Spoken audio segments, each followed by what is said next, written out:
twice against Na'Vi on Ghost Town, both sides, attack and defense. Yeah, so here we go into map number 1, Tornado up against Not So Serious and Tornado Energy. Going to be starting off on the defensive side.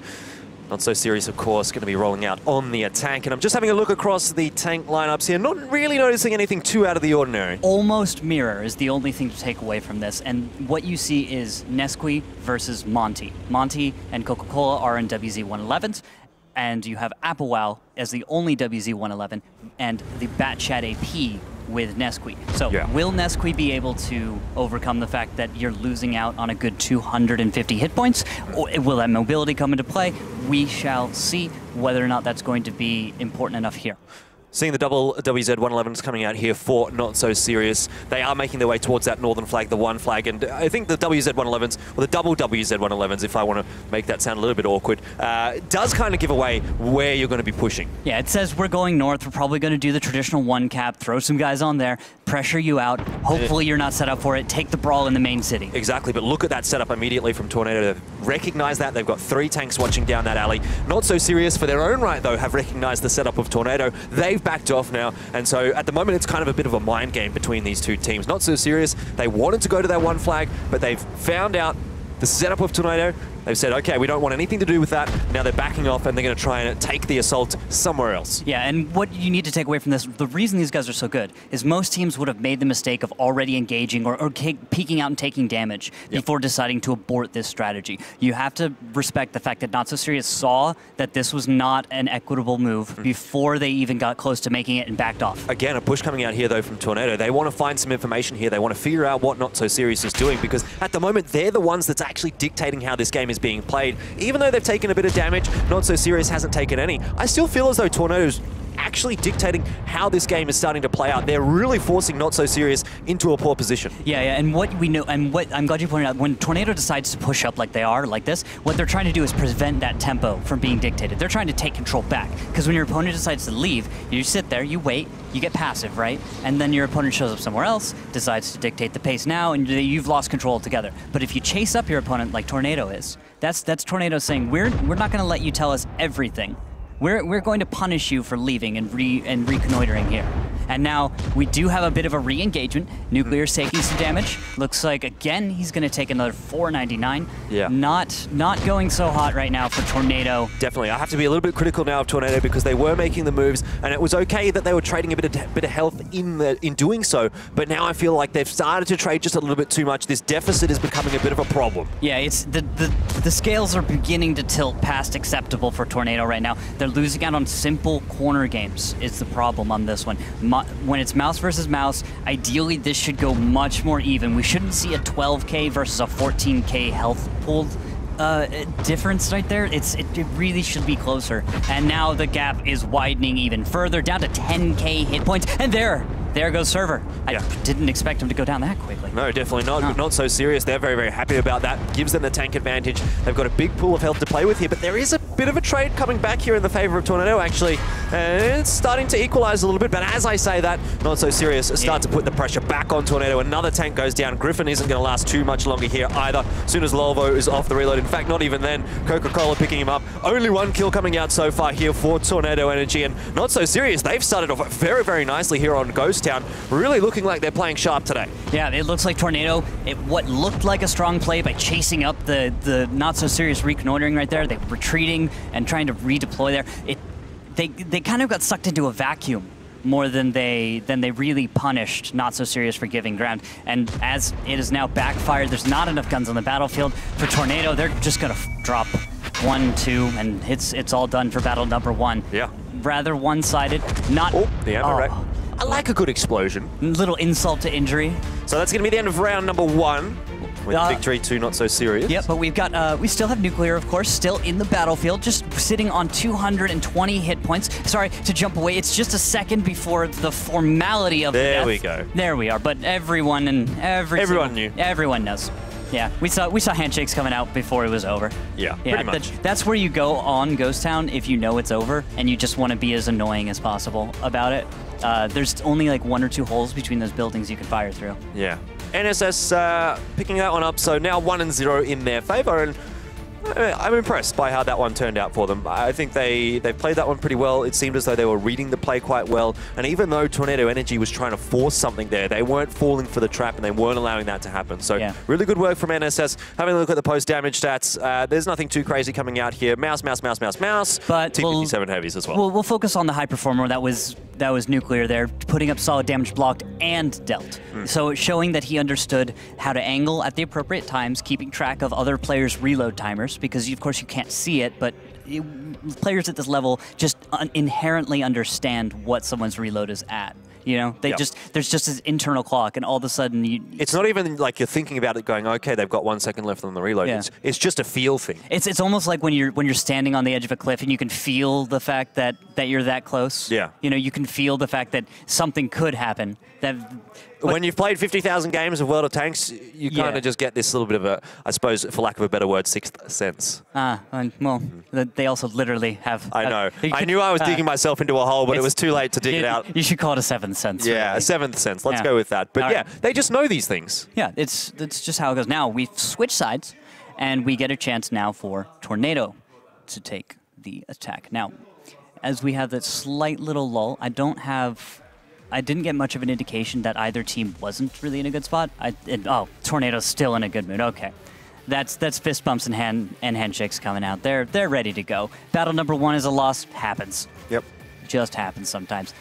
And Tornado, as they load back in, we're going to, of course, see plenty of mouse strats all day, every day. Of course. I'm wondering how many 113s we'll be seeing in these next few battles, and if we're going to see T57s or swapped out for any AMX-50Bs.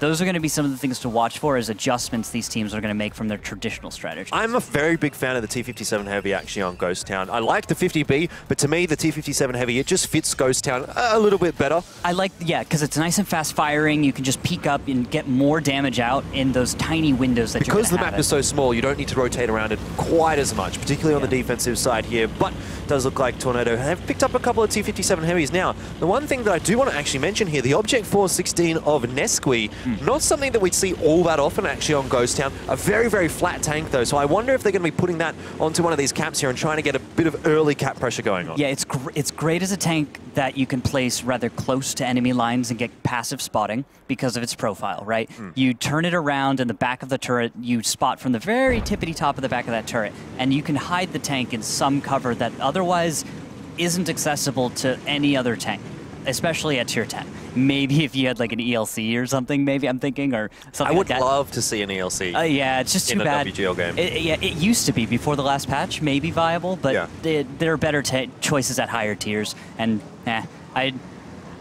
we can dream someday. It would be fun. It would be fun. What I would love to see, something like on Ghost Town, where if an ELC got stuck into a little hole and then they drove a mouse on top of it, but didn't kill it, right? Because the profile's so low that it could sit in the hole under the mouse. If you could literally, that would be amazing. Have a little bit of like a bunker for the ELC. But anyway, we'll keep talking about that later on when we've got a little bit more time. For now, the push is coming out here for NSS. They're trying to defend their 2 flag, and Tornado, they've got a lot of cap timer going on right now. 7 seconds left. Griffin is taking a lot of damage, but he's also wasting a lot of time of these NSS players. Is it going to be enough though? Because he does go down here, and the reset surely will come across, and it does here for Not So Serious. Yep, just one there. It's resetting it up to 20. Now damage finally coming in, and there, full reset. We're going to see, is Tornado going to pull off the cap, keep this pressure on? Looks like they're going to stay strong, stay on this cap, and protect Nesqui. Now, we're going to watch, is there going to be a bad chat, anyone sneaking around the backside? Or no, Nesqui exposes his tank, and this actually could allow for a reset. If Nesqui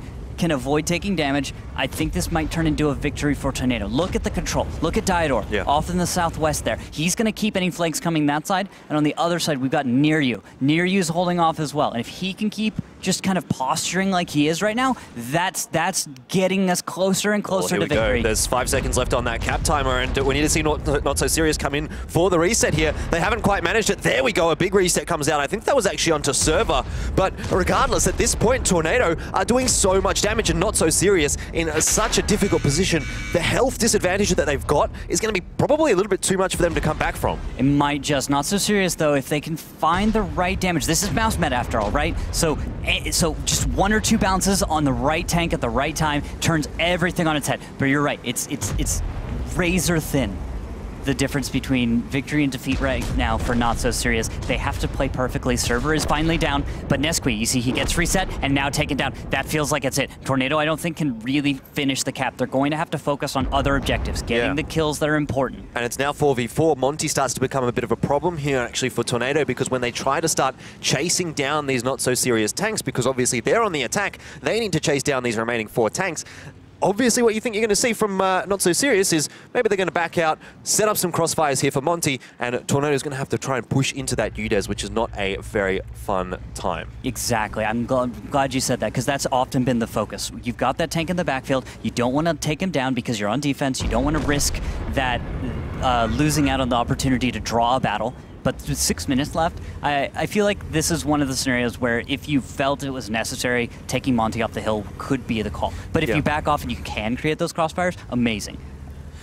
It's such a difficult position now for Tornado because they don't have any tanks that can really outplay their opponent. They don't have that mobility that they can really get in there and cause some sort of a surprise. Nearyu does actually take down Lovo. He trades a bit of health for it, but I think that's worthwhile for Tornado here. Just puts a little bit more pressure on that cap. So it seems as though Tornado, at the moment, they are trying to really put all of their eggs in the basket of that 2 flag. Not So Serious.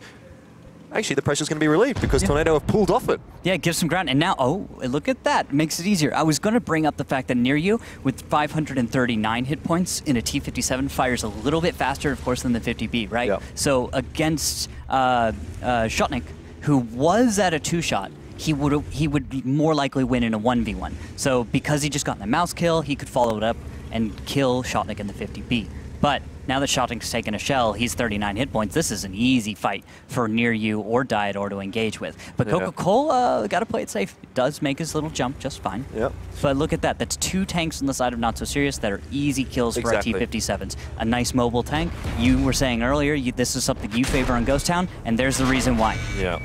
Good kill there for Diador, and there's a possibility for another one here onto Shotnik. Nearyu does take a shot, but he's still alive, and that's what matters right now. I'm definitely favoring Tornado Energy at this point. Monty has he even come off the boost right now? We can't actually see because we're in the POV of Tornado. They haven't spotted him out, but it does look like he is starting to make his way down the cliff. No, he's actually moving up a little bit. He's changing his position, but he's still sitting up there on the climb.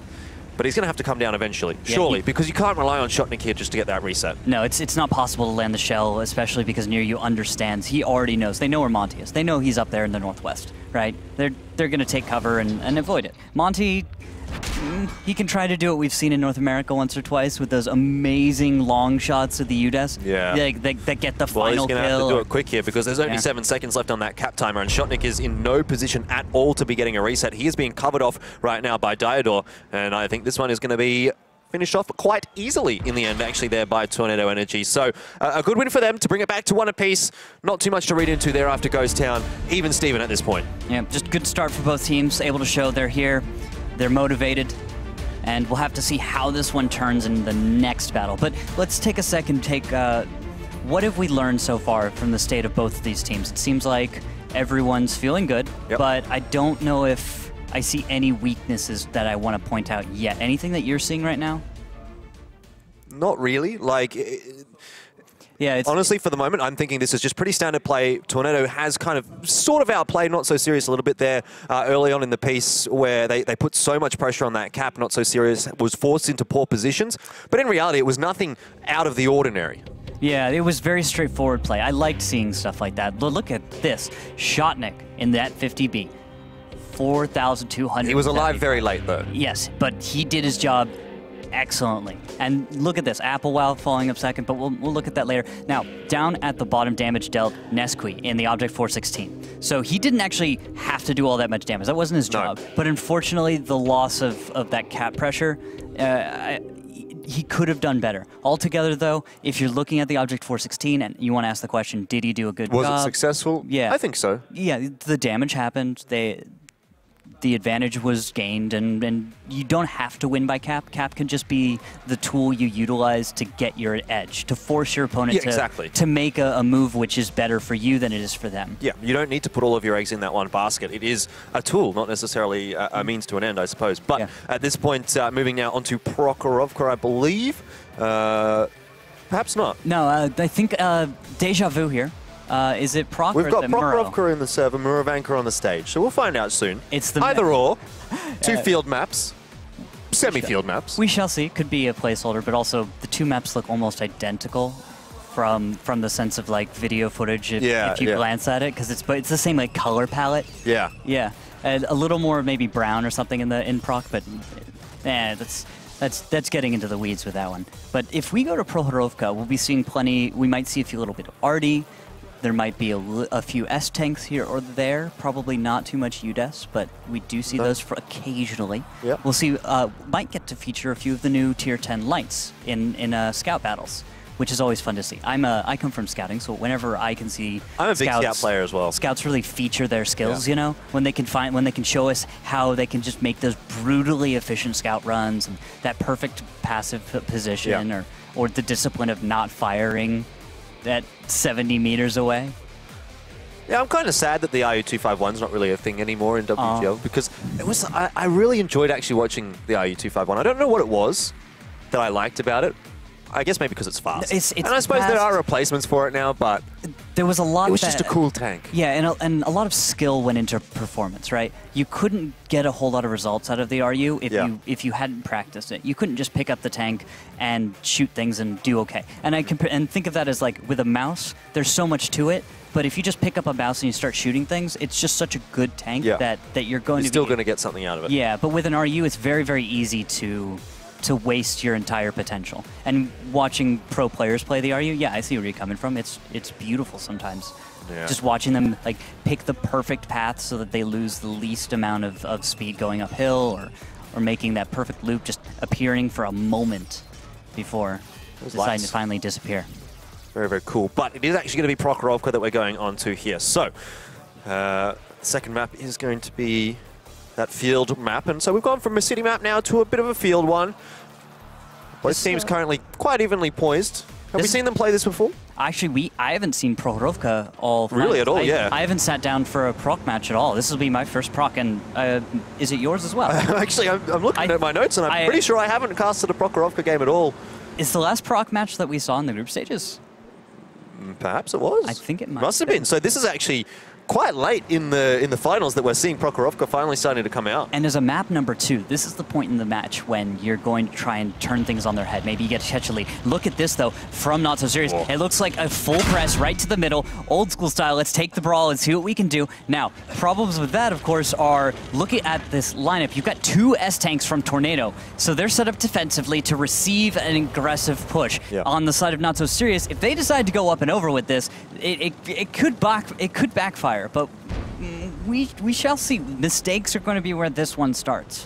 Yeah, a couple of 113s there as well for Tornado. So they're just going to be peeking up and down, trying to use that good turret armor, take those fights when they're in a hull down position. You can see that's exactly what's happened there. They've been able to get that one free shot across now. Another one comes here for Tornado. The setup here for Tornado is actually very, very good.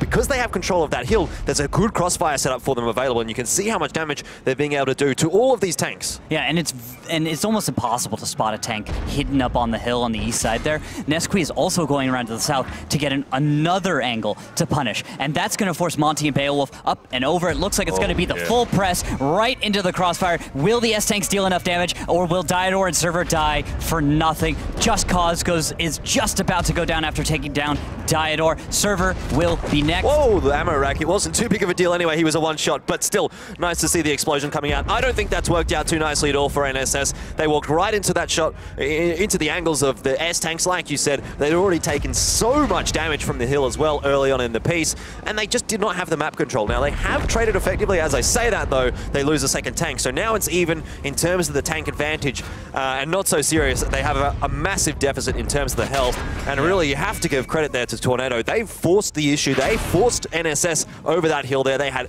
impeccable map control, and Tornado, they really just controlled the tempo of this round. Yeah, I think that's, I agree, and I'd go farther and say maybe NSS misread the situation. When you see 2 S-tanks, you know you can't just push into those 2 tanks. The damage potential, you can't match that, okay? It's just not it's not going to happen. So when you see that lineup, you need to know as NSS, our strategy to go up and over the middle probably needs an adjustment. We should play something maybe slower or maybe a little more tactical to try and avoid taking damage from those while getting our own little leads in control. And now you can see it.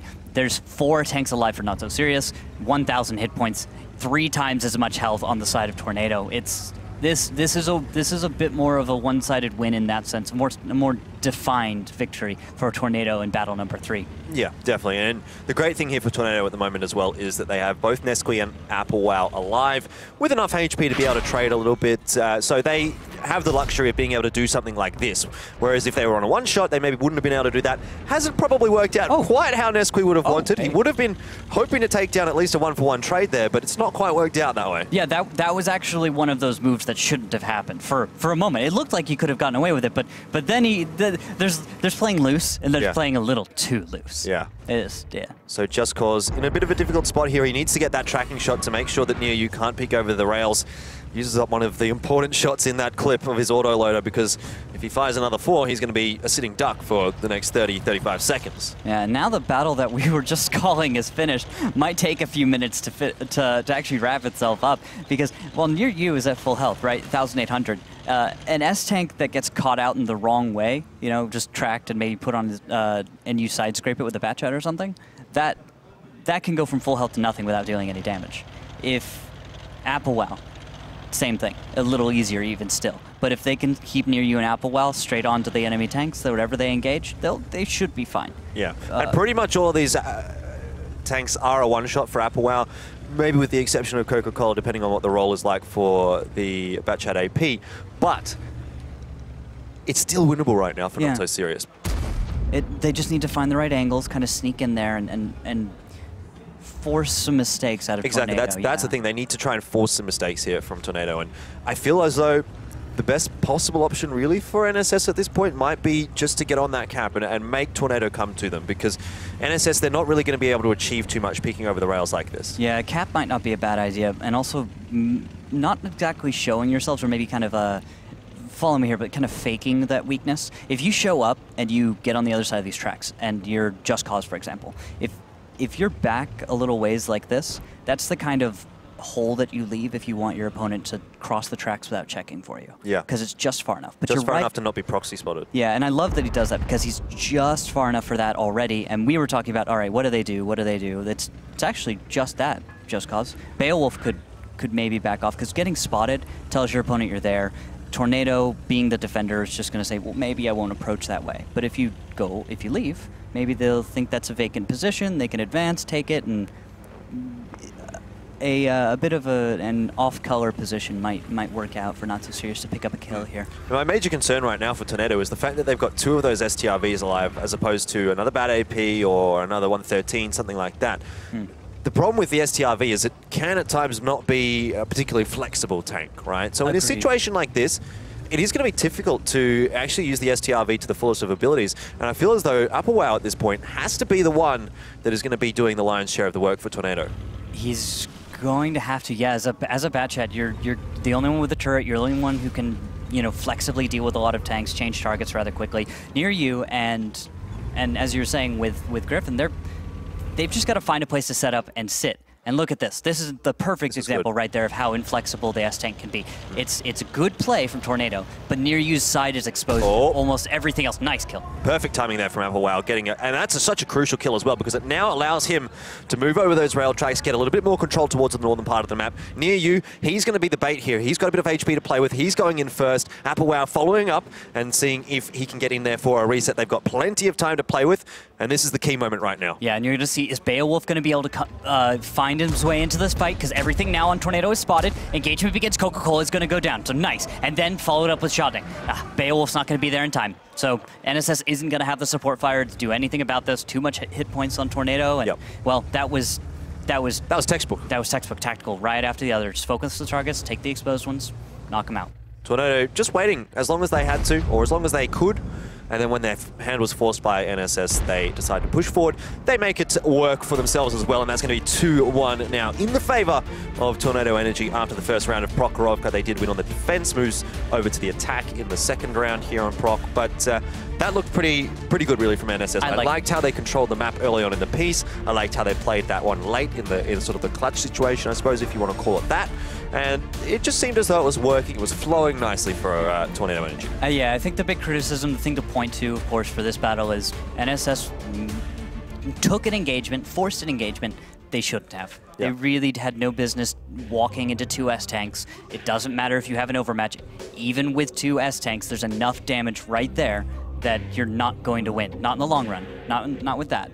You need to do something fancier than that to win here against a defender like this. Now, looking at the damage, though, you can see a nice little spread across the team. No one's really losing out with 0 damage. No one was just eliminated without a fight. I was going to say, these poor 113s here for Tornado, they managed to get 2 shots out each. A little unfortunate for them, but look, that's their job there, to be in that position to soak up some damage, allow the STRVs and the Batchat APs to fire out their shots and get the job done. And it did get done in the end there by Tornado Energy. Just. I want to say it was a close match, but it wasn't super close, really, was it? It felt quite comfortable, actually, for Tornado Energy. Yeah, because NSS managed to kind of hang on there, right? Which is the curious thing about it. We kind of felt like it was done. Yeah. But NSS is a good team at not really giving in, or when things start to get really dim for them, they do tend to show up a little more than a lot of other teams will see. Many teams, when you start to get down, you get a little nervous, or you don't really feel confident that you can keep going forward. Yeah. It feels like just the fact that there are more tanks in the battlefield is enough of a reason not to make a bold move. Yeah, this is a kind of a big moment, really, for NSS to be able to come here and to try and challenge Tornado Energy, because they haven't really been able to play at any sort of the big events with their full roster, and as I understand, this is actually their first event with the full roster. So these results that we've been seeing against Tornado Energy in the past, against some of the other teams in the past as well, haven't been with their core. Now, if they can come in here, they can put up a good performance, maybe even beat Tornado Energy.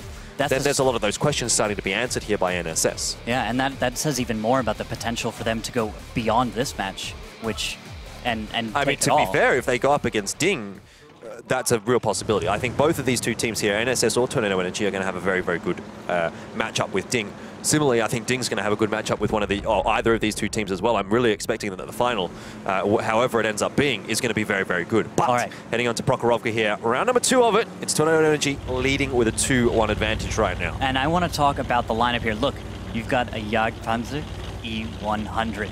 Great. Not something you get to see all the time. That's not so serious, is it? It could be considered a bit of a joke pick. Well, it's weird. You don't very often see it. It hits so hard. It does. But here's the thing. I don't know how much you play it, but every single Jagdpanzer E100 player out there knows the feeling that Lowell might end up running into, and that's you will bounce the one shell that matters because it takes so long to reload. Yeah. It happens so much, but that won't be relevant for another few minutes as he has to make his way across the map. The engagement is happening on the east side on the 2-cap, where Tornado has aggressed early on, putting pressure onto Just Cause, and may be able to take him down. But at what cost? Yeah, very decisive push there from Tornado Energy, and they do get out of it what they wanted to, but I like the question there. At what cost here for Tornado Energy? They lose a lot of HP on Diodora, a lot of HP on Griffin, both of them below half HP, and also a couple of the other players starting to lose HP now as well as they push up to try and deal with the STRV of Nadine. I'm not sure this is worth it here for Tornado Energy at this point. It may not, and also look at this server getting up on top of the hill in the northeast. Actually might expose himself to our Jagdpanzer 100 Lowell, who has been irrelevant to the fight up until this point. If he can actually get into this engagement before it completely wraps itself up, before we see Nadine go down. Nadine needs... That's the key, isn't it, really? Nadine needs to survive as long as possible, because as long as he is there, it means that Tornado Energy do not have control of the eastern side of the rail tracks. But as soon as he goes down, cam pressure can be started off here. He's actually managed to get a kill onto Griffin there. The great work from him. And NSS are in a pretty decent position, but now Tornado Energy trying to force the issue. They push over the tracks themselves, take down the IS-7 of Beowulf, but they're going to be forced back by all of this damage. Oh, and look at this up in the north. You've got Nuclear jumping over, a little bit of a mix-up here. Tornado not exactly on the same page, I'm thinking, and making some moves that are going to start biting them. Although, look at this, the autoloaders are going to be on reload for a bit. Yep. So here's the thing, Not So Serious doesn't have a lot of damage potential over the next 30 seconds. Lolvo in such a poor position here in the JP100. He's in the middle of nowhere, and all he turns out to be is basically a bit of cover now for that Batchat that was trying to hide behind him. Monty and the Batchat 12T. I don't know what we want to call that. Is it like now the baby bat? Because we call the Batchat AP the baby bat. There's so many... Is the Bat 12T a baby bat? Bit of a mouthful. Yeah, just like baby back 12. I don't even. Let's not even go into that. There's so many different 12Ts and AMX variants that when every time you look at one, you have to be like, oh wait, which one is this again? Okay, that's a 12T still. Okay, got it. Yeah. Because they even rearranged it recently. It looks so different. Anyway, Still. Coca-Cola on the run down the south. Dean. Nadine's still alive. Yeah. Like, I don't know how he's managed to survive for this long and actually not really... I don't know. He's just still alive, and it amazes me that he's still alive. So the image that comes to mind is like a tick. Yeah. Know? Like he just burrowed into his little spot, and you just couldn't dig him out. Yeah, but they decided they don't need to. Yeah. They've found something else that they want to do, and so they're actually going to go down there to Coca-Cola, but Coca-Cola, he's traded a decent amount of HP for that, and I think he should not be able to survive here against Applewoww, who is not a one-shot, and Coca-Cola has only got one shot, incidentally, in his clip. Well, last one. Is he going to use it on someone else? No, not going to get to use it at all. Goes down to near you. It's just Nadine now, and he's been spotted out by Nesqui. So those two players, near you needs to be careful. Takes a free shot. This is still a situation that Nadine could potentially outplay Tornado in, because you're right. They're all one-shots with the exception of Applewoww, but let's say he takes down the other three, takes down Diodor, near you, and Nesqui. Applewow's going to have trouble spotting Nadine. Yeah, and also on top of that, look, if you don't remember, the S-Tank, when you jump out of siege mode, can move a decent motors speed. around. Yeah, he's got mobility, so Nadine could reposition, and if he's... I'm not sure, I can't pretend to have the answer here. No one can. Yeah. Because this is the kind of situation where you need to be so clairvoyant that you can practically see the future. Because of 4 tanks to manage, to try and predict, and Nadine must be facing the direction that they engage, that's a difficult situation. It may be good news for him, though, that the Batchat's managed to get onto the one flag as opposed to anyone else, because Batchat's going to be the one with the best spotting here for Tornado. So any info is better than no info, right? He doesn't know which tank is on the flag. That's the only problem for him right now. Yeah, there is that. And now 2. He's spotted. Good. He spots Nesqui back, and he goes siege. But he's not going to get a shot. Nesqui doesn't need to do anything here. He's spotted out Nadine, and that's all that really matters. Yeah, and Diodor, sitting in that 113, has got a wonderful vantage point to fire upon Nadine and actually penetrate, as opposed to probably not. And is Nadine, yep, he's going to try to jump up and over. It does. Not quite worked out for him. No. Need a bit more speed. And also maybe hit it a little more head on. Yeah. Yeah. I actually thought he was going to flip himself for a moment there. I don't think it really would have made much difference to the end result. Anyway, here I'm expecting Tornado should be able to clean this one up relatively easily. I'm not seeing Nadine being able to get in there in 10 seconds, get a reset, and survive. No, unlikely. That would require some, let's say, I'm just going to say really foolish moves on the side of Tornado. There's Nesqui peeking on up. On the move shot from Nadine goes up and over, and that's going to be it. Cap's going to be finished, and Tornado is going to take themselves up 3-1. Yeah. So taking 2 wins on Proc, a map which, as we noted earlier, hasn't been played too much. Yeah. So with that in mind, now that we've seen 2 up on Tornado, okay, maybe they catch the lead and they run with this, but it's still a best of 13. Can they hold any kind of lead like this? Or yeah, I'm a little bit worried, though, to be seeing them come out with a lead this early on in the piece. A lot of the times when we've seen those series go long, it's been 1-1, 2-2, maybe 4-2, maybe 3-3, and then in that 3rd or the 4th map, that's where things start to pull ahead for the winning team. But here, it's quite an early lead, actually, for Tornado Energy when you really think about it.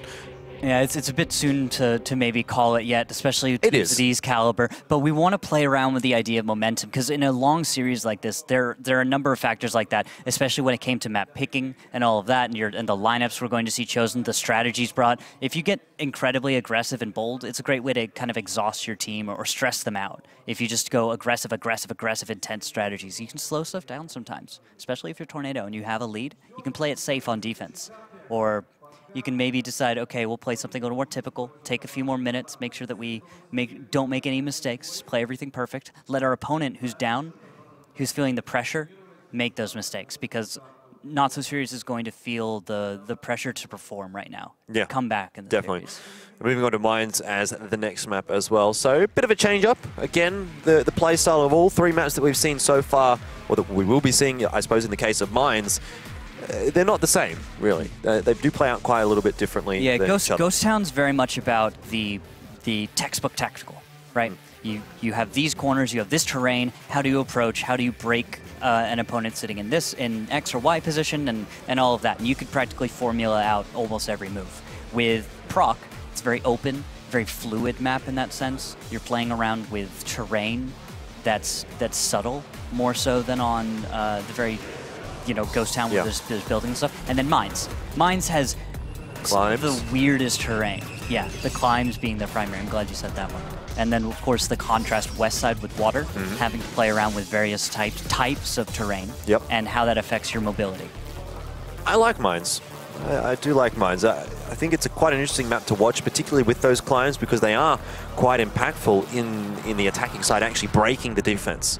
Right? And for the longest time, they weren't a part of the maps, and players have had to, since the new format came in, all get used to the new jumps, which kind of, I felt like, evened the playing field for new players coming into the Pro League, or new players joining teams and having to catch up on all the history and the nuance and knowledge. Expecting to see quite a few mouses coming out here, probably more so from the defensive side than the attacking side, but it does work out pretty well for the attacking side as well if you want to pick up a mouse or two. T124s or something else that you can pick up, again, more so for the defensive side when you're expecting to see a lot of mouses coming over that middle hill. And of course, artillery as well is always an option here on Mines. I wonder if we're going to be seeing 2 artillery, 1 artillery, no artillery. M4043s, or if we'll see GWs. M4043s are my choice generally. I like the M4043. The arc, the mobility, the splash, it's the perfect balance to bring to Mines. And that reminds me, remember we were seeing that mutual counter artillery the other day with the Elevate match? That would be fun to see with players of this skill. NSS versus Tornado, 2 artillery players having to square off like that. Yeah. When I was watching that Tornado versus Na'Vi game yesterday, I was really just thinking, you can just see the skill difference between these teams and everyone else. They just look so good. And let's take a look at it. Reveal that it is E4 coming out from NSS Type 5 and M4043, so we will have artillery, a T100, which is less popular in Mines. Actually, a double T110E4 coming out here from Not So Serious, which is something that we see. It's fairly common on Mines. But the interesting thing for me here, AMX 5100 for Nesquik. Yeah, that's a tank that deals good damage, about 300 damage per shell, which is a bit odd compared to other tanks. Yeah. Standard's 320, or you go with 390 280 or something like that. Yeah. But having 300 damage is only a few tanks and a few guns in the game have that. But it's highly effective. One of the most popular tanks back in 742, the old format, and so when it makes its way back over here in Tier 10, it seems to do well. Yeah. Bit of nostalgia there for you. Yeah. So very, very quick control of the hill coming out here for Tornado. They do have the lighter lineup. They've got Bat Chats, they've got TVPs. It's no real surprise to see them being able to easily control that middle hill area of the map. Now, what I want to see from Tornado is, the decision is going to be, do they boost someone up on the 0 line, which would mean they have to be careful of those not-so-serious tanks that are sitting down in sort of the G6 quadrant, or are they going to try and push into the 2 flag here? Yeah, maybe some water play, something like that. Based on the lineup, what Tornado is saying to Not So Serious with that is 3 mouse with the TVP Bat Chats and the AMX 5100 says it's completely possible. We might just push the 2 line about 5 minutes into the game and see what you can do about it. But with the Bat Chats, you're still flexible enough that if you want to play east side, it's still... That's kind of sneaky from those Bat Chats, getting off the hill. Because Not So Serious, as far as they're concerned, the hill is still in the control of Tornado. But of course we know... It's a deliberate move though as well. You're trying to play head games with that. You're saying, we made sure to get spotted up there. You saw us. We waved around. We made sure you couldn't hit us, but we made sure you saw what was going on. And then you leave. Your opponent's probably even repositioning. It's a very, very long rotate here from Tornado as well. You can see they've gone all the way up to the northern part of the map, all the way up to the A line to cross over that beach area and try and push down this 1 line now. So they're still not spotted by NSS, and they're not going to be spotted for a decent while now, because Just Cause, he's still sort of sitting down below that ridge. He needs to bump up and down. Eventually these Bat Chats will get spotted, but it's going to be late in the piece, and NSS isn't going to have a lot of time to react to whatever push Tornado does decide to go for. And look at that, artillery in your bottom left there. That's from the view of Monty. He is zeroed on the west side, so as that tells us that NSS knows what's coming, or at least they suspect. They suspect, because I saw for a moment he hopped out of his artillery view, and you could see E4 was also looking to the west. So, Not So Serious. While there may be some head games going on, they may also smell what's coming. They know what's cooking. All right. Bit of spam fire there from Griffin. Not managing to connect with anything. But always worth it in a T50-51. Yeah, Reload so quick. Reload so fast. He's almost back off the reload anyway.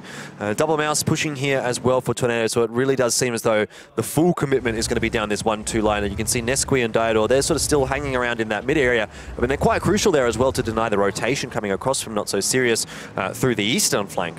But now Tornado, those mouses have been spotted out, and this is where we start to see this battle start to unfold. What is this? Applewell's going to go off the cliff. Okay. This is an alternate route, you could call it, to the cap. Oh, I see what's coming. Okay, so they're trying to kind of throw their opponent off here by approaching from an angle that's off color. So what they're going to do is instead, I think, bypass the cap. They're actually going to go into about Hotel 3 on the map. And there's a very uncommon position there. A nice little, I believe it's called a wadi. Just a little formation of rock there that they can use as cover from artillery. It's close enough that it's difficult to counter out and nuanced enough that Not So Serious might not be prepared with an answer for this. Maybe, but they're going to need to be prepared for these Bat Chats that are now pushing down the beach. Just Cause under a bit of pressure, and he can survive here if he's got the backup of his teammates, but it seems as though no one has an angle into server, and that means Just Cause is in a very, very difficult position right now. If he moves, he dies. Yeah, but look at this, middle of the map, Beowulf, Coca-Cola moving up against Diador. They have an overmatch, but guess what? Nesqui's there to back him up, and with it, Griffin. Looks like he's backed off from the west side in order to come support as well. So, Tornado might be one step ahead of Not So Serious, but will it work is the big question there. They're taking a huge risk, putting a lot of things up to chance in RNG here. It's still kind of hanging in the balance at the moment. It could go either way. Obviously, Tornado at this point just a little bit favored. They have the health advantage, they have the tank advantage, and they've got some good map control now as well. They've got control of the 1-2 line. They're or at least contesting for that hill, and you can see as well the two mouses that they push along the beach are starting to push forward here as well. Nuclear and Applewell really putting pressure on the back lines, the T110E4s, the RD as well, not really being able to get too much done. And look at this, a lot of damage coming out from them. Nesqui in the AMX 5100, he's been a little bit quiet, but now starting to get involved here. Yep, just unloaded his clip, helped kill one of the 5100s. He'll be on reload for a little while, but he's done his job. He's useful, he could go die now. Diador, on the other hand, up towards the hill. You want to try and stay alive a little longer. This crossfire has been working out stunningly because look, yes, Nuclear is the only one left alive. Applewell, his battle buddy, is dead, but look at what this did. You had Not So Serious trying to deal with 1-2 and then a third angle to try and account for. It was too much and they got just overwhelmed. Yeah, the Bat Chat's coming off the reload here as well for Tornado. That's why we saw sort of a bit of a lull in the action there for a moment, but that was because the Bat Chats are reloading. Now that they're off the reload, 2 kills coming out straight away. Tornado, they're going to be able to clean this one up pretty easily here on Mines near you, actually finishing it off with a ram kill. That's what we like to see, which will put them now at 4-1 in the lead over NSS, and this is starting to become a problem for NSS. It really is, and based on what we've been seeing out of Tornado, they have a habit of running away with a victory, really catching a wind and just riding it all the way. Exactly, it could be another 7-0 really, because NSS did win the first round. Just one though. Just once. Just one. But if now we see 7 rounds in a row again from Tornado Energy, they've done it against Na'Vi, there's no reason to think that they can't do it against NSS. Yeah, NSS is going to have to be hunting for that one win. They need to get a reset. They need to stall things out. Of course, after Battle 6, there's a chance for people to kind of take a breather, get a rest, go to the restroom, get a drink of water, what have you, and really make stuff happen with that. But will they be able to reset out of that, or is that not enough? Is Tornado just too good for NSS? Yeah, it's a real question. If it goes to 5-1 and you're at that deficit, I think that's very, very difficult to come back from, really. Even a 4-1 deficit, bring it back to 4-2, I suppose that makes things look a little bit better for you, but even then you need to get a 2-0, and even then you're only at an equal footing. Yeah, you're just trying to come back to 0, right? You get, exactly as you said, out of the negative, but that's where we can get into talking about the dynamics of long series, right? Because when you're up, you're winning, it's easy to get overconfident and lose sight of the short-term goals that you were setting early on in the series. If Tornado does that, sure, but we haven't seen any evidence to say that Tornado loses sight of what it means to win in every single battle. They don't start looking at victory when it's 6-1. They still look at the next battle and say, all right, we have to win this. And that's what I love seeing, and you've noticed this as well. It's really good seeing that out of Tornado. It's with NSS right now. It's what state are they in? Are they able to rally? Can they just win? Are they good enough to win? They do look a little bit more glum than Tornado Energy do at this point, and we'll be heading into the second half of Mines very, very shortly. Tornado Energy moving over to the defensive side, a side that is nice. I think here on Mines, really. Yeah. It's maybe a good way to put it. Nice, you say. Defense on Mines has historically and almost always been the favored side. Yes. Let me put it this way. In Clan Wars, which was, for a time, the pinnacle of World of Tanks skill, people would hold on to Mines for literally months and not lose once. Have a look at this, though, from Tornado Energy. They've got a 4-mouse setup, and their health advantage that they start off with, nearly 4,000. Not So Serious has got a big amount of damage to chunk through before they're even on equal footing with Tornado in terms of that HP pool. Yeah, and that's always something to pay attention to, guys. With the mouse meta, if you don't bring enough heavy tanks with enough armor against another team that decides to mouse out, as it were, just a rolling ball of death for Tornado right now. Yeah, they've got the DPM, they've got the armor. Yes, they lack in mobility, but it's Mines. It's a small map. You can just turn around and you're looking at your other cap. You put some mouse on hill, it takes you, what, 45 seconds, a minute to get to the 2 cap. It's not a bad boost here from Coca-Cola when he does eventually get up. It's going to give him some good sight lines down by the 8-9 line.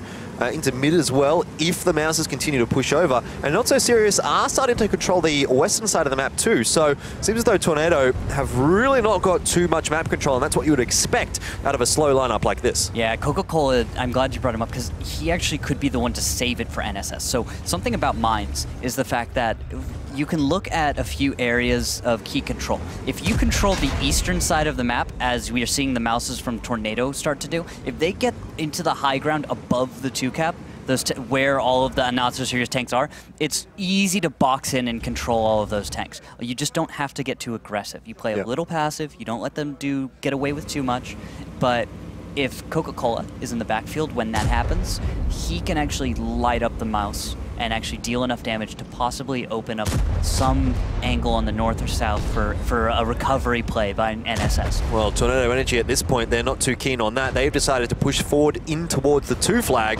and they're doing a lot of damage.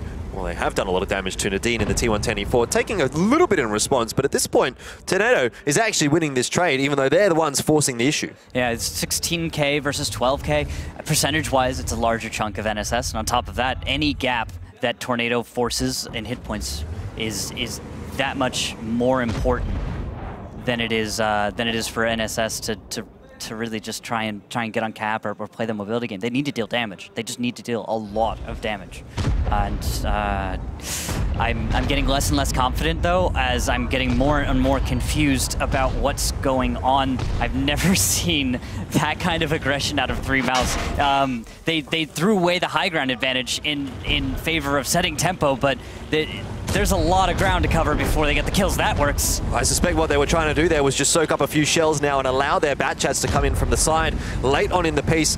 Once all of these Not So Serious guys are on reload, or when they're focusing on the mouse, the Bat Chats come in, they pick up the kills, and again, Tornado Energy starting to control the tempo, the play of this game. They're controlling the map, they're winning the trades, they've got the tank advantage, they've got the health advantage, and Not So Serious is really just being strangled out of this match. Yeah, but look at the hill. Beowulf's taking the hill up there, and we were just having as well Coca-Cola is going to be up there as well. The high ground advantage could be where Not So Serious has a chance, but if Tornado overplays their hand here, if they decide to send near you all the way up into the north, that's a good way to just lose out on that tank. If Nuclear doesn't get support soon from the Mouse, Diodor, Griffin, and Applewell coming back up towards the hill, that's a place where Tornado could open up something for Not So Serious to do. But jumping subjects again, back to something we've been harping on. Look at the hit points again. 10K versus 7K. It's actually the gap closing. It is closing. It is closing. But I wonder if it's closing enough for Not So Serious. Are they going to be able to catch up? Because at the moment they have lost one gun. That means that their theoretical DPM is going to be a little bit lower. Means Tornado, on paper, going to be doing more damage than Not So Serious. But it's the T100, and as far as any tank to lose out on, that's not the end of the world. With an M4043 with Monty, the longer this takes, the better it is for him, because he'll have more potential damage to put out that Tornado might not be prepared to reply with. And, well, it's just going to be a matter of time. It's going to be very slow going, as, well, Tornado is now taking the hill. And that'll be the high ground, and that'll be control to them. Not So Serious is going to have to make a move. Yeah. Yeah, Monty's going to get a shot here into Diador, but pretty irrelevant, really, when you think about it. 50 damage, it's going to be the paint scratched off the side of a mouse. Yeah, and you'd really want to follow a hit like that up where you've kind of debuffed his entire tank with some kind of a tank support and some kind of an attack. Yeah, not possible though for NSS. Yeah, they're not in a position to do it, so the 50 damage is... Oh, Neeyu's found himself in a very poor position, Shotnik getting, I think, his entire clip actually into that bat chat, and Neeyu sacrifices a lot of HP, but he does take down Indeed. That's what he wanted to do, and so overall, actually a successful push there for him. A net gain, but very, very close to overplaying his hand. Exactly, he could have almost overextended had things gone maybe a little bit more in the favor of NSS there, but still, Tornado Energy, they slowly but surely are gaining control, or more control, because they already have the control, I would say. Yeah, absolutely. It's Tornado's risk management has been great so far. Not So Serious is really taking the back seat here and following along, trying to get some stuff done. And actually, what I'm going to notice now is Coca-Cola managed to disappear for a little while and has reappeared over at Echo 8 on the east side of the map. But I don't know what he's doing there. I actually have literally no idea. Yeah, I don't think he's going to be able to get too much done there, because you can see Nesqui is kind of covering off that side of the map. If Coca-Cola does push forward, he's going to get spotted.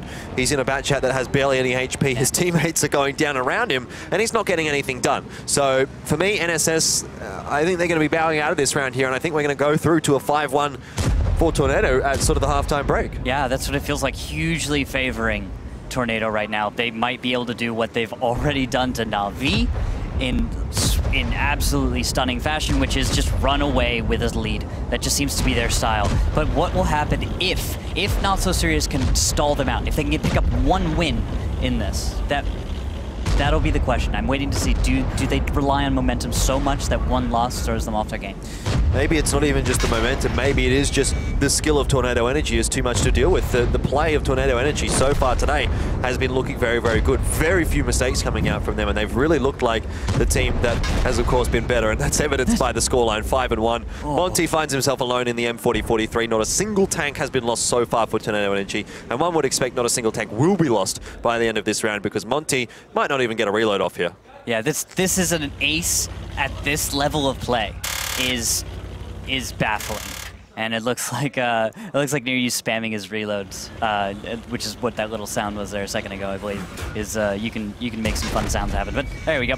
Yeah. Final kill. Triple. So, 5-1 after the first 3 maps in the favor of Tornado Energy. I think that is going to be, well, I would say a good start, but actually it's a great start. Yeah. It's not even really a start. They're almost at the end. Yeah. At this point in the tournament, the Tornado's result is baffling. It's stunning. It's unprecedented almost. Yeah, well, at the halftime break, time to hear now from our analysts. Back over to you, Ryan.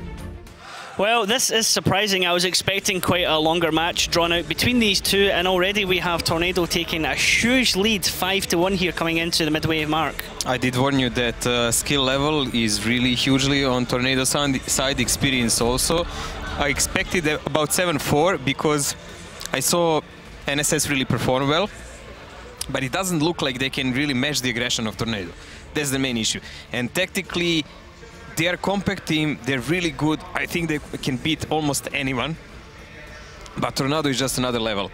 Tactics are even secondary. Yes, they have them, but they react as a unit really perfect. Something like I saw in a Na'Vi before, while they were world champions all the time. And this goes back to what we were discussing earlier on, Rockstar. We said you can't think that you have them on the rocks. I mean, we started off at 1-1 and then bam, right back into it.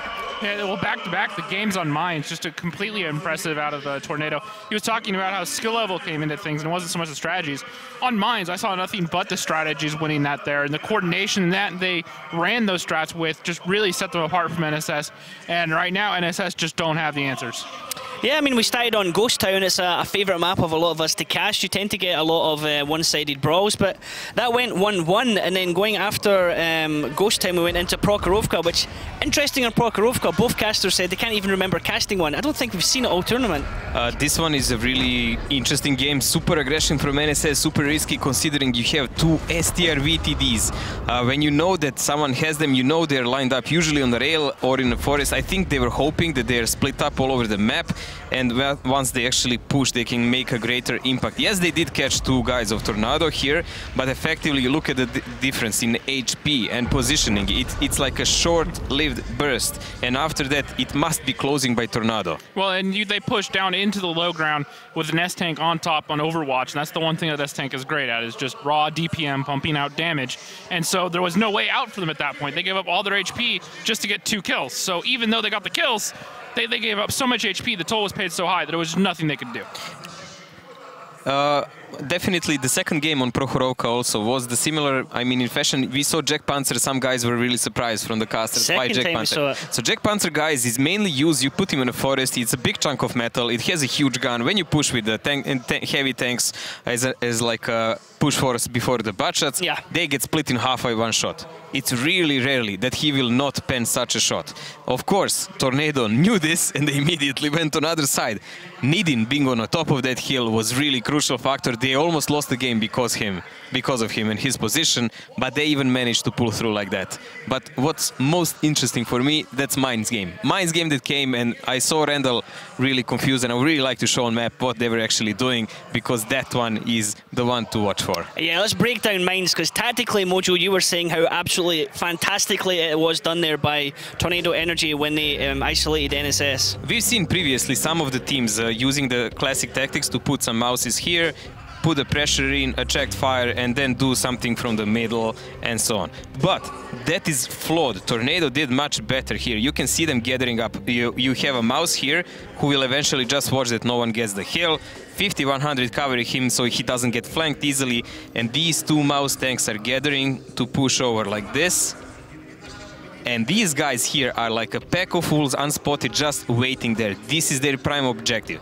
Once, because NSS took a light tank, T100, they knew there is only one spot they can put him in. He will spot the island from here. And there is Arty will be either here or whatever. And when you have this amount of heavy tanks like IS-4, this is pretty much the only position you can put effectively IS-4 here or there. Whatever, it works for them. And the heavy tanks are below the hill. That means when they push like this, they will attract all the attention. These guys with clippers will go here. They will be able to shoot anyone counter-pushing the hill, they will cover the guys, and they will do all sorts of damage combined with these people pushing from this side. And one thing I want to point out real quick is that just look at the lane that the Mouses took when they approached from here. By doing this, look at the guns. The guns are here, here, here, and here. So instead of coming down this way and getting shot in the side, the Mouses, they're not pushing them because they have the HP, they're pushing them because they have the armor. They're able to push down into this area where they can angle their armor from all those guns and not only absorb the shots for the bad shots to get down there, but block them. So they didn't even take any damage, and then the Mouses could flex around from there. But there was one more important thing in same aspect also. While they were pushing, they were actually applying damage. They were expecting these guys here have no choice but to try to pressure this side of the map. They knew it. Yeah. They knew it will happen. So this TVP actually immediately came to back up this position. So this mouse is not alone. And these 2 guys, Mouses, while they were pushing like this, they actually did side shots in their backs. And we will actually play the demo now and look at the movements of the tanks. And the other thing to look at here, once they counter push the hill, not only are they getting shot from these tanks here and this mouse stopping them, but once these bat chats down here kill these light tanks, this whole area is a kill box for tanks down here. And so they can get free shots into the back of those Mouses, which is easy enough to do against the side or back when they're not trying to angle you, even at that range. Although this tactic seems very risky and reckless, in actual thoughts, this is the best tactics I've seen for Mines today and last days. This is really absolutely brilliant, and I quite liked how they played it. Yep. And this is exactly what you'd expect, and this is exactly what you hope from Tornado Energy or NSS, to just do a bit of a masterclass to show everyone why they are so feared, why they are kind of viewed as being a cut above the rest when it comes to other teams. And certainly Tornado Energy this season, I mean, they're just come at us, bro. Anything you bring at us, they're just going to come right back at you. The individual skill level as well in that team, we were talked about it earlier on, but everyone is just capable of stepping up, aren't they? Yeah, absolutely. We can show on our armor inspector, you can see how it looks, how to shoot a mouse. I mean, we already have when budgets are shooting it, but when heavy tanks are shooting, it's even actually harder. Because let's say mouse to mouse, if you watch the screen, they use the APCR ammo. It's less spin, it's 310. So when mouse actually comes angled at him and drives like this, he has less opportunities to pen. And look at this. This is getting really worse. Like, I mean, who will hit this on a movement all the time? It's just not going to happen in all that fighting. I could do it. Well, and also, I know, man. when You're those the special. When those mouses made that approach, the other thing you have to remember, the mouses are in the low ground. So those E4s are actually in an elevated angle shooting down, or any of the tanks shooting them as they made that approach. So even trying to hit that lower plate is going to be almost impossible. This is what I'm trying to say. You have now E4. E4 can, of course, switch to premium ammo. He must. So he will have definitely better hitboxes than any of the mouse tanks shooting them. You can see the amount of green on this tank. But still, when he starts pushing like this and turns the turret a bit, and they will always watch when is the reload, the reload will always be reported. There are surfaces that can pan, but they cannot always get an angle. And other tanks, the job of the other tanks in the game is to cover the E4s. Whenever they peek, they have to open their track somewhere, they need to take some damage back, and there is stuff going on the other side of the map, and they're just using it to create a situation where all 7 guys from Tornado are fighting the enemy, while the enemy team never has 7 guys who are able to fight them back. Yep, absolutely. No, I definitely agree, and it's just brilliant to see out of Tornado, just all the little thoughts and stuff that go into that strat. Now we have 3 more maps still to go, then a potential tiebreaker, but the way this is going, it could be done and dusted on the next map. It would be really impressive to see Tornado once again winning 7 straight, essentially. Yesterday it was Na'Vi picking up 3 games, then Tornado kind of flipped the switch on. They won 7 straight games to close it out. It would be really interesting to see it right now. All right, we let NSS have 1. If they can do the same thing right now and just close this out with 7 straight wins, the amount of authority that they would just stamp down right then and there, just by saying, look, we want this title. This is ours. In a semifinal round would just be completely impressive. I don't think this match is nearly over. Next 2 maps are Murovanka and Ruinberg. These are the maps that actually NSS plays better tactically than Tornado. Now we need to see how Tornado prepared it. Murovanka was definitely the worst map for them entire season. They played it really well in this tournament, knowing that they practiced it extra. But we see what they have prepared for us. Indeed, let's find out if this is going to go all the way. Could we get a tiebreaker, or could it be over in a very short period of time? There's one way to find out. Let's go back to Rukel and Elfish Guy. Thank you, Ryan, and it's a good question. Are we going to see the tiebreaker? Yeah, that's what we're here to see. Whether or not NSS on their break were able to rally, focus back up, make sure that they weren't a little bit on that tilt that we see happen from time to time, and see if they can strategize on how to stall out Tornado. Or is Tornado just too good? Are they about to just ride the wave all the way through Ruinberg? It won't even make it to Murrow if they can take 2 wins on Ruinberg in the next 2 Very, battles. very tough to take 2 wins on Ruinberg as well. And you heard Mojo just saying that we are now actually moving on to some maps here that are going to be a little bit more favorable for NSS. So perhaps that late sort of series comeback is a possibility coming out from them here. Yeah, that could have been their strategy the whole time. Let a lot of those maps that they favor wait until the end. Yeah, start at a deficit, but if you know finish strong. Finish strong, yeah. Wear your opponent out, let them kind of stress themselves out. Maybe take it easy on the first few. You know it's not worth it, or you probably won't. So don't worry too much. Don't exhaust yourselves there. I don't know if I necessarily agree with that strategy though, because it also seems a little bit outside of. It's like, why don't you just have your good maps at the start? Yeah, but also at the same time, it seems a little bit outside of what most teams would go for at this level. Most teams are good enough at most maps that you may be a little worse than Tornado at Prohorovka, Ghost Town, or Mines, whatever it may be. Yeah. But you're not going to just give up. No. No, not at this. Not at this level. Not at this point. They've come so far, and it's still within reach of them being able to get through the final here. And both of these 2 teams, they'll feel like they can do it. They'll feel like if they go up against Ding as well, that they can win that. So it is really... Yeah, it is. And the big question will be answered in a moment. Ruinberg, like you said, let's get back onto the subject of this map, is of course more of a 1-in-1, generally going to the defenders. But let's just kind of talk about fast cap on the attack, on the 1 cap is the kind of thing that you could see that just throws everything off, because if you pull the wrong strategy out as the defender against the kind of coin flip strats that sometimes work as an attacker, you can steal away a win that otherwise you had no business taking. All right, well, it looks like the Mexican wave of high fives is going down the Tornado Energy line there, and I think that, to me, signifies that we may be very, very close to getting into game. They're getting pumped up for this one. They've had their break. Now they're ready to close things out here, and they are going to be moving on to Ruinberg here. Now, the key thing for me here is who starts on the defensive side. If it is Tornado, if they potentially put themselves at 6-1, and maybe that's just too much for NSS to deal with. Yeah, and if you little history lesson earlier, when Tornado played Na'Vi, Tornado won on attack on Ruinberg and lost to, if you remember the CDC fake from Na'Vi, do you remember that? When they pretended with their lineup they were going to go north, ended up going south instead, really got caught off guard in that sense. So Tornado has been prone to cheesy strats, off-color stuff. We'll have to see if they've decided to shore up that weakness and are expecting something a little crazier. You see Nesqui and Diador going south like that. Yeah, Nesqui and Diador need to be careful here, particularly Nesqui, who's going to be spotted out right now.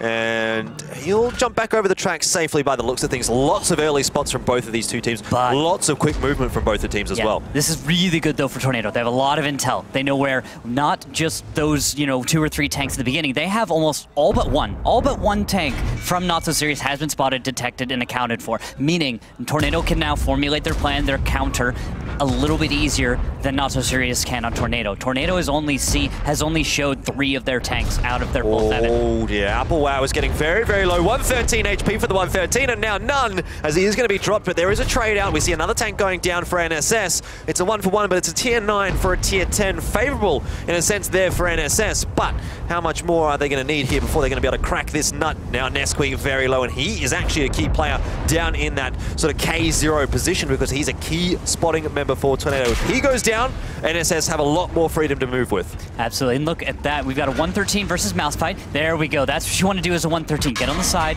Gotta make sure that you're not going to worry about the front bouncing on one of those little RNG or just wiggle shots. At the same time, getting behind Beowulf is awesome as well. Forces him to deal with a tank behind him while also exposing him to a number of tanks. Diador is an example out on the east side. Yeah, and quite difficult as well to penetrate that 113 in a situation like this. But Nuclear. What is going to happen here for Nuclear? If he does even kill that mouse, he's not going to be able to get out of that position. So maybe a win-win situation there, really, for NSS. Nice play by Beowulf. You have to give him a lot of credit for this one. Understanding I'm at a huge disadvantage. Well, let's make it so win or lose. This is going to suck for you. And it's going to suck here as well for Near You because he does go down to Shotnik. A very decisive push out of NSS. But are they going to be punished for it here by Tornado, who have got some good firing lines into them? In particular, the FV215B, a very accurate gun on that heavy tank, and he can take pixel shots like this. That one not quite connecting, but overall still looking favorable right now for Tornado, even though poor old Nuclear is stuck behind a mouse. Oh, and there's Coca-Cola. I was wondering Diador's on fire. Oh! Don't go all the way down. There it goes. Okay, firefighting skill. Everyone's got 100%. He's going to be just fine. And now, Coca-Cola, I was just saying before, has just finally shown up to the fight. He actually hadn't taken any damage before this. He's just hanging back, trying to support fire. Finally, he drives up, and of course, the first shot takes the driver. Can Nuclear actually get out of here? Is he going to be able to move that mouse? You have to just drive forward and backwards for about 5 minutes, so he won't get out for quite some time. Yeah.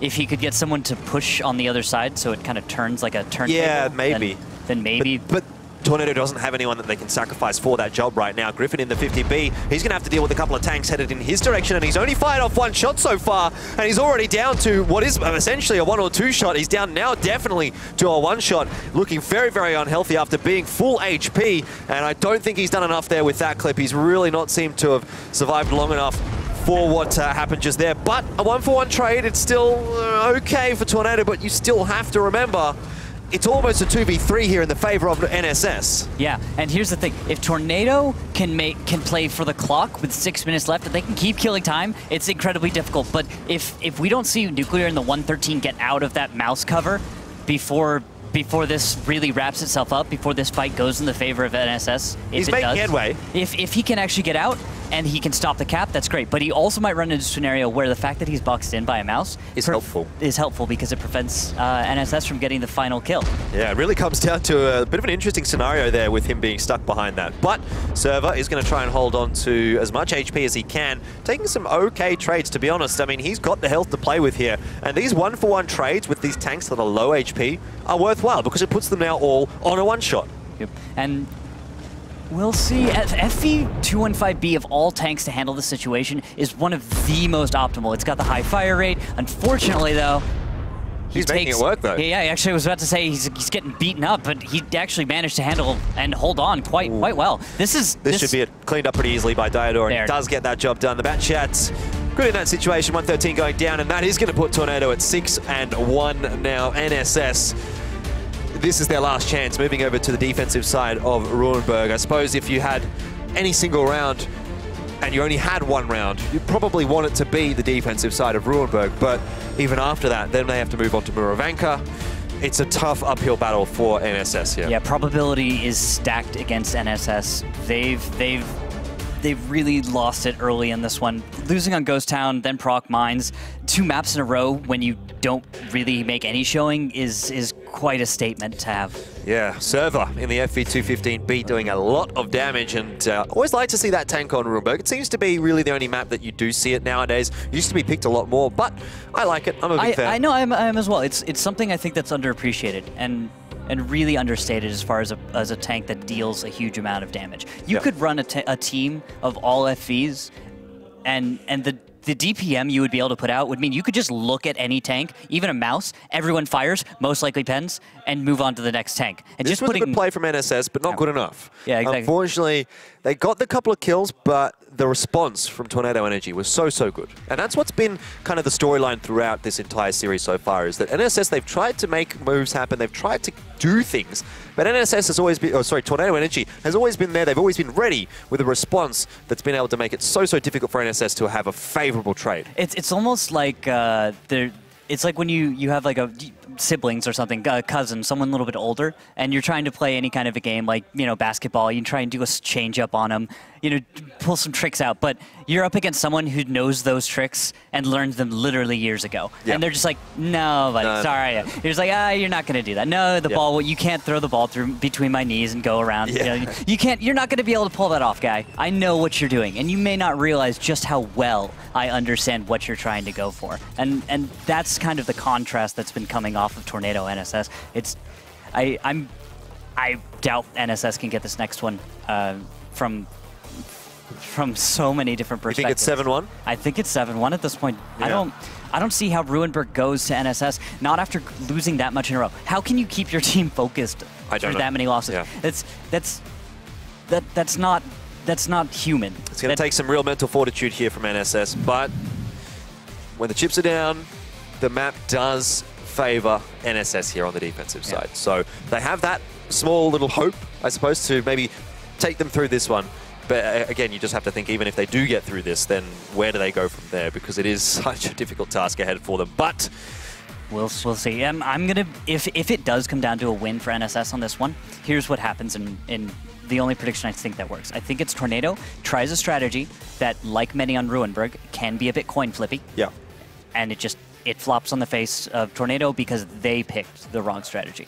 That's what I think happens more so than Not So Serious comes out with something brilliant. I don't think that anyone can come out with incredibly creative and nuanced strats that will work after losing 6 battles in a row. Yeah. So here we go. It's going to be potentially the last round that we see NSS here at the World of Tanks Grand Finals 2017, but perhaps it's not going to be. It all comes down to this one, though, for NSS. Moving on to Ruinberg, the second half of it, Tornado 6-1 in the lead and coming out on the attack.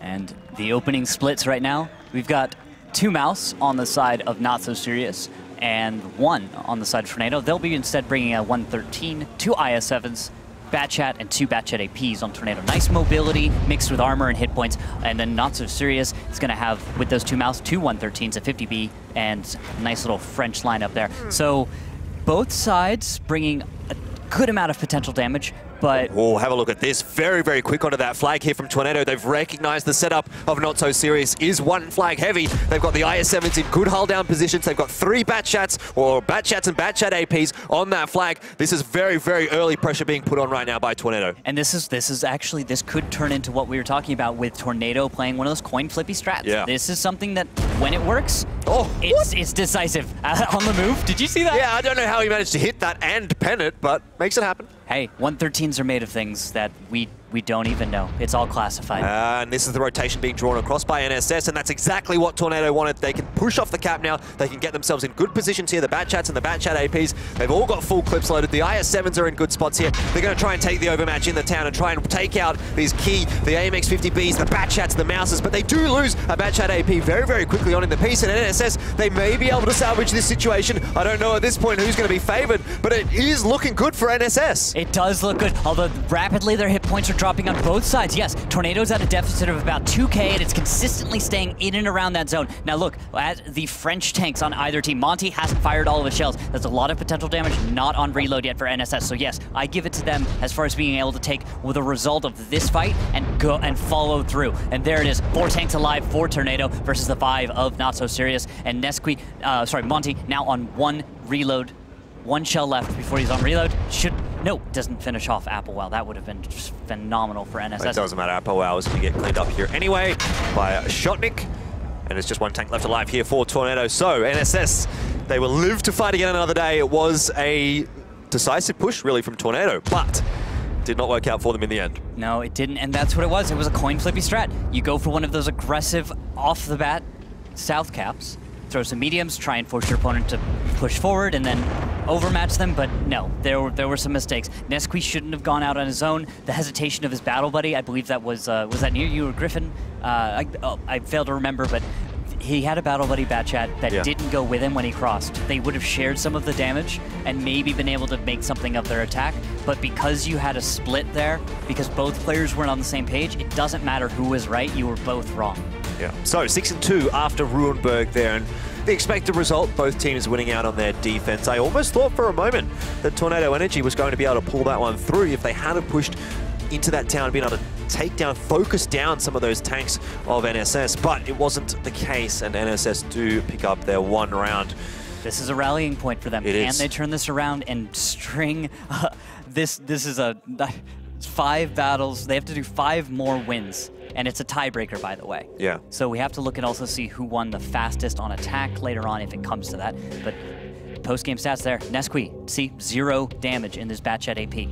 That's what happens. That's not what you want to be seeing from your Batchat AP. Now, it's not as bad as, say, a Batchat with 0 damage, but it's still pretty bad. Yeah, I think that was the one thing I focused on from that fight that really could have changed things. It's the coordination in the small town. You want to make sure you're not getting split up or stringing yourselves out, because if you look at the angles going in and out of the small town, it's not necessarily about everyone in the town only, it's also some of the tanks that are further west or north being able to assist. And you want to deny that as much as possible, while also, you know, attacking from angles that favor you and your crossfires the best. But Tornado did not account for that very well in the last battle. Alternatively, NSS set up in solid, good, decent positions that they could work with and were given the opportunity to succeed there. So you can see there on the big multi-sync display, it is going to be Muravanka as the next map in the pool. And this is a must-win for NSS. They need to 2-0 this one if they're going to stay alive in the series.